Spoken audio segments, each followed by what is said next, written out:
नमस्कार आपण को कल्पना किचन को स्वागत। यही कल्पना किचन आज आम बनइबा गोटे सुंदर पिठाटे जोटा कि टिके खटा मिठा लगे आउ तड़का दिया बघार वाला पिठाटे। आसतु से पिठा को आम प्रस्तुत करवा। ये पिठा बनइबापी मुझे 2 ताटिया चाउल, अध ताटिया बिरी आउ हाथर गोटे मुठा चूड़ा 3-4 घंटा बतुरई देइथिली। तापरे ताकू ग्राइंडर करिकी 5-6 घंटा रखिदेइथिली। तापरे सेटा भल भाव देखो फुली गला परे मुझे पिठो को आनी जो पिठो आम इडली बनाती सेमती ही प्रोसेस रे ही ये पिठाटा।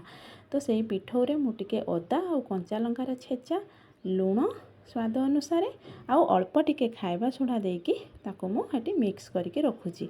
तापरे गोटे कड़ाई गैस उपरे बसौची। सेथिरे गोटे स्टैंड देकी 2 ग्लास पानी गरम होबा पई छाड़ी दउची। देखंतु एमती भाव में मु पानी दउची गरम होबापी। एठी पानी गरम होतबा भितरे मु गोटे थाली नउची। सेथिरे अल्प टिके तेल हो बा घिओ ताकू लगेकी साइड रे रखुची। आउ हमर जो पेस्ट थिला चाउल पेस्ट सेथिरे भल पिठाटा स्पंज होबापी मु सेथिरे टिके इनो पाउडर दउची।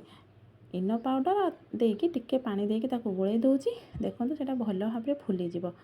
ये पिठौटा टिके इनो देले ना तो पिठारा बहुत सुंदर लगे आउ टिके नरम आउ स्पंजी टाइप रे पिठाटा बनी थाए। मु सेई पिठौ को नेकी से थाली रे ढाली दउची। सबु पिठौ मु देई नाही, जेतिके पिठौ मोर थिला ताकू 2 थर मु बनौची। टिके बेसी मोटा करिवेनी कि पतला करिवेनी, मीडियम लेयर रे पिठौटा को सेई थाली रे देबे। आ सेई थालीटा को नेकी आमे करेई रे जो पानी गरम होतला सेई तारी ऊपर बसई दबा। आउ ऊपर टिके जो ब्लैक पेपर रो पाउडर टिके दबा। गोलमरीच को मु कुटिकी तार पाउडर बनेकी ता ऊपर देइची।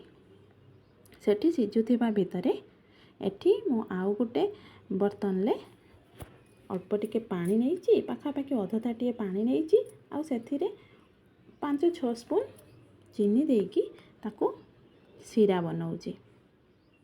देखो एठी मोर सीरा हे गलानी। भल भाव चीनीटा खाली मेल्ट हवा दरकार। ये चीनीटा मेल्ट होगी सीरा हो गलानी। बास एबे गैस को मु बंद कर दउची। बंद कर सारला परे सेथिरे मु गोटे लेंबूर रस चुपुड़ी सेथिरे लेंबूर रस दउची। लेंबू रस आउ चीनी तार जो सीराटा बनिबो ना से सीराटा ही ये पिठारे बहुत स्वाद भल आनी थाए। एठी मोर खटा मिठा सीरा प्रस्तुत हो गलानी। देखिबा एठी पिठा भी मोर भल भाव में हो गलानी। एबे पिठा को आमे बाहर करी आनिबा। देखंतु एमती भाव में पिठाटा मोर फुली जाइची आ भल भाव में सिझी जाइची। आपण चाहिले छुरी माध्यम रे चेक मध्य करि परिबे। तापरे एठी आउ गोटे तड़का पैन टे मु गैस रे बसौची। ए तड़का पैन ले अल्प टिके तेल देकी सेथिरे जीरा, सोरिष आउ जो खसार तड़का लगौची। सेथिरे कंचा लंका, भुसुंग पत्र आउ अल्प टिके हेंगु देकी सेई तड़का को आनिकी पिठा उपरे दउची। तापरे अल्प टिके धनिया पत्र उपरे गार्निशिंग कर दउची किछि। तापरे देखंतु एमती भाव रे पीस पीस करके पिठा को काटी नेबे। स्क्वायर शेप रे छोट छोट पीस करके काटी नेबे। देखो एमती भाव में आपन चाहिए खुशुणी मध्यम एमती काढ़ी पारे। पिठाटा बहुत पतला होइची आउ नरम आउ स्पंज टाइप रे बनीची पिठाटा। ये सब बाहर कर सारा परे आपन अलगा गोटे बर्तन को काढ़ी नियंतु, नले सेही थाली रे मध्य रखि पारिबे। आ तापरे आमे जो लेंबू रसर खटा मिठा सीराटे बनैथिले ता ऊपरे ये सीराटा को दउचे। आपन को जेतिकी खटा मिठार टेस्ट पसंद से अनुसार दे पारिबे। मु एठी 2-3 स्पून ता ऊपरे पकेइची। देखंतु पिठाटा बहुत सुंदर बनीची।